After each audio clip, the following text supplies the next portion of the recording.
हमारे साथ। हम सीधा दर्शकों को लिए चलते हैं पश्चिम बंगाल, क्योंकि अमित शाह क्या कुछ कह रहे गृह मंत्री, आप सुनिए।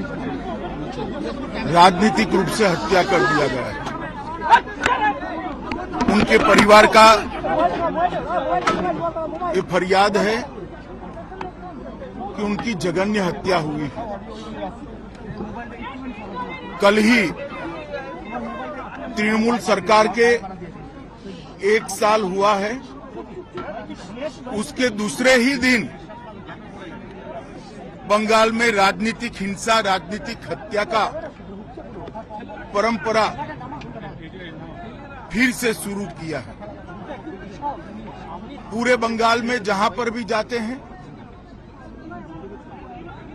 राजनीतिक हिंसा, प्रतिशोध में हत्याएं और विरोधी राजनीतिक दलों के कार्यकर्ताओं को चुन चुन कर निशाना बनाने का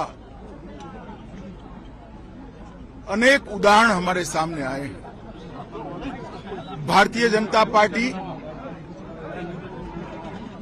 अर्जुन की हत्या की, चौरसिया की हत्या की घोर निंदा कर रही है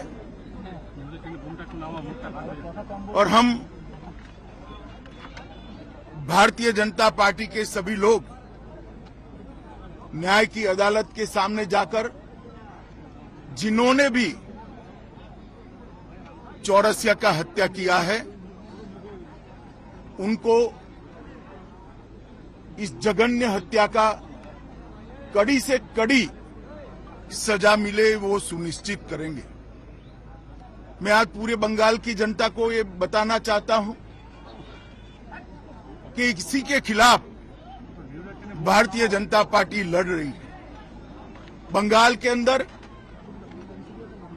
विरोधियों की आवाज को कुचल देना, हिंसा और हत्याओं से डराने का प्रयास करना,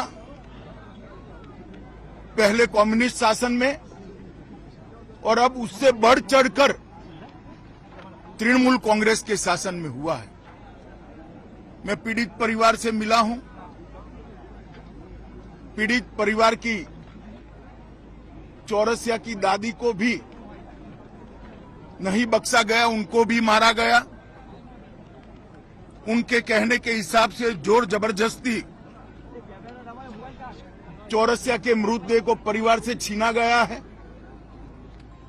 भारतीय जनता पार्टी के कार्यकर्ता अदालत के सामने गए हैं कि इसका वीडियोग्राफी के साथ पैनल पोस्टमार्टम हो और इसकी जांच सीबीआई को सौंपनी चाहिए। अनेक चुनाव के बाद अनेक हत्याओं का सिलसिला थमता नहीं है। कल 1 साल समाप्त होने के बाद जैसे संदेश दे रहे हैं कि हम रुकने वाले नहीं हैं।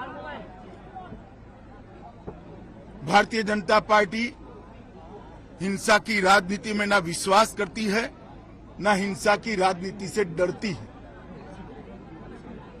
हम कानून की अदालत में इतना सुनिश्चित करेंगे कि चौरसिया के हत्यारों को कड़ी से कड़ी सजा दे। जिन्होंने भी ये कांड किया है, उन सबको अदालत के कटघरे में खड़े करेंगे। स्वाभाविक रूप से डर का माहौल पैदा करने की साजिश भी है और प्रयास भी है। पहले ह्यूमन राइट कमीशन, अनुसूचित जाति के कमीशन और महिला आयोग ने इस बात को कोर्ट के सामने रखा था। शायद 1 साल के कम अंतराल में देश के किसी भी प्रांत में इतने ज्यादा केस सीबीआई को सुपुर्द नहीं किए होंगे जितना बंगाल सरकार से केस लेकर हाईकोर्ट ने सीबीआई को दिया है।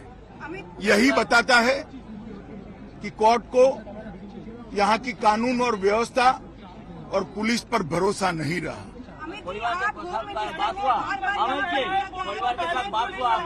परिवार के साथ मेरी डिटेल बात हुई है। स्वाभाविक रूप से परिवार काफी आहत है। बेटा जाने से भी आहत है और उसके बाद प्रशासन ने उनसे जो व्यवहार किया है जो अत्याचार किया है, परिवार के लोगों को मारा है, जिन्होंने हत्या की उसको पकड़ना तो दूर रहा, परिवार के लोगों को मारने का काम किया है, उससे बहुत आहत है। भारतीय जनता पार्टी चट्टान की तरह ये परिवार के साथ खड़ी है। लॉ एंड ऑर्डर को लेकर हमेशा सवाल उठता रहा है। आप होम मिनिस्टर को लगता है प्रेसिडेंट को जारी करनी चाहिए क्योंकि नहीं, मांग रहा है। भारत सरकार का गृह मंत्रालय भी इस घटना का गंभीरता से संज्ञान लेता है और आज ही गृह मंत्रालय ने वेस्ट बंगाल सरकार से रिपोर्ट तलब की है। धन्यवाद। तो मृतक बीजेपी कार्यकर्ता के घर पहुंचे हैं गृह मंत्री अमित शाह। कोलकाता से गृह मंत्री अमित शाह को अभी सीधा आप सुन रहे थे, मृतक कार्यकर्ता के घर वो